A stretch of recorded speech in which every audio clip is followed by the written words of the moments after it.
Hello viewers, welcome back to my channel. আশা করছি সবাই খুব ভালো আছেন। আজকে আমি আপনাদের জন্য নিয়ে এসেছি এমন একটি রেসিপি যেটা চায়ের সাথে খাওয়ার জন্য পারফেক্ট একটি রেসিপি। ঘরে থাকা উপকরণ দিয়ে খুব সহজেই এটি বানিয়ে ফেলা যায়, সেটি হলো সুজির ফিঙ্গার। সুজির ফিঙ্গার বানানোর জন্য প্রথমে ব্রেড ক্রাম তৈরি করে নিচ্ছি। ব্রেড ক্রাম তৈরি করার জন্য আমি এখানে ব্রেড নিয়ে নিয়েছি। ব্রেডগুলোকে 2 পিঠ সেঁকে নিচ্ছি।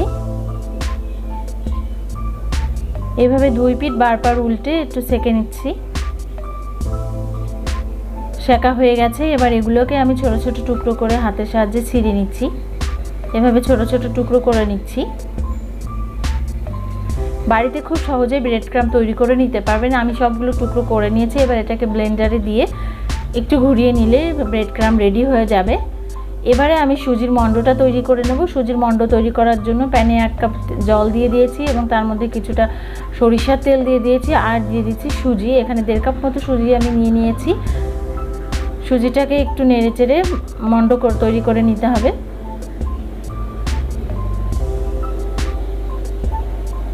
মণ্ড তৈরি হয়ে গেছে। এবার কিছুটা সময়ের জন্য একটু ঠান্ডা করে নিতে হবে। অন্য একটা পাত্রে ঢেলে আমি সুজিটাকে ঠান্ডা করে নিচ্ছি। সুজিটা ঠান্ডা হয়ে গেছে। এবার আমি সুজিটা নিয়ে নিচ্ছি আর নিয়ে নিচ্ছি এর সাথে আলু মাখা, যেটা সিদ্ধ আলু মাখা। এটা পরিমাণ আর পরিমাপের কোনো নির্দিষ্ট নিয়ম নেই, আপনার ইচ্ছা অনুযায়ী আপনি ব্যবহার করবেন। আর নিয়ে নিচ্ছি আমি নারকেল কোড়া স্বাদ মতো, দিচ্ছি কাঁচামরিচ কুচি, সেটাও স্বাদ মতো, কিংবা আপনারা চাইলে আপনাদের ইচ্ছা মতো, যারা ঝাল বেশি পছন্দ করেন তারা একটু ঝাল বেশি দিবেন। দিচ্ছি ধনেপাতা কুচি, সেটাও আপনার প্রয়োজন অনুযায়ী কিংবা স্বাদ অনুযায়ী আপনি ব্যবহার করতে পারেন। দিচ্ছি লবণ, সেটাও স্বাদ মতো। দিচ্ছি চিনি, সেটাও আপনাদের স্বাদ মতো দিতে পারেন। আমি আমার স্বাদ অনুযায়ী দিচ্ছি এবং এটাকে খুব ভালোভাবে মেখে নিয়েছি।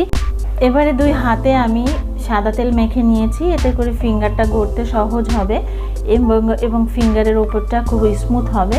আমি এবারে কিছুটা মোল্ড নিয়ে 2 হাতের সাহায্যে এভাবে একটু চেপে ফিঙ্গার গড়ে নিচ্ছি। তো এভাবে সবগুলো ফিঙ্গার গড়ে নিতে হবে।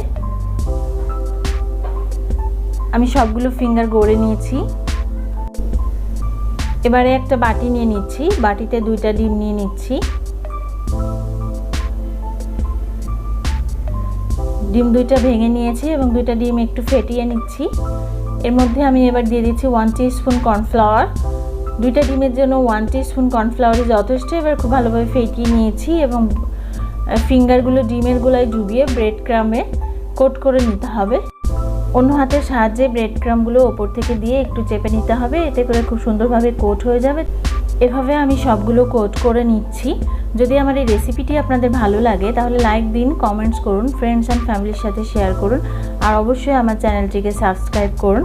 পর্যাপ্ত পরিমাণ তেল দিয়ে দিয়েছি। তেল গরম হয়ে গেছে। এবার আমি ফিঙ্গারগুলো দিয়ে দিচ্ছি। ফিঙ্গারগুলো লাল লাল করে ভেজে নিতে হবে। মিডিয়াম থেকে লো আঁচে ফিঙ্গারগুলো ভেজে নিতে হবে। এতে করে বাইরে এবং ভেতরটা খুব সুন্দরভাবে ভাজা হয়ে যাবে। এটা খেতেও অনেকটা মুচমুচে, খুবই অসাধারণ খেতে। বিকালে চায়ের সাথে খাওয়ার জন্য একটা পারফেক্ট রেসিপি। আমি তেঁতুলের সস সহযোগে ফিঙ্গারগুলো পরিবেশন করেছি। যদি এরকম আরও নতুন নতুন রেসিপি পেতে চান তাহলে অবশ্যই আমার চ্যানেলটিকে সাবস্ক্রাইব করুন। সবাই খুব ভালো থাকবেন। টাটা।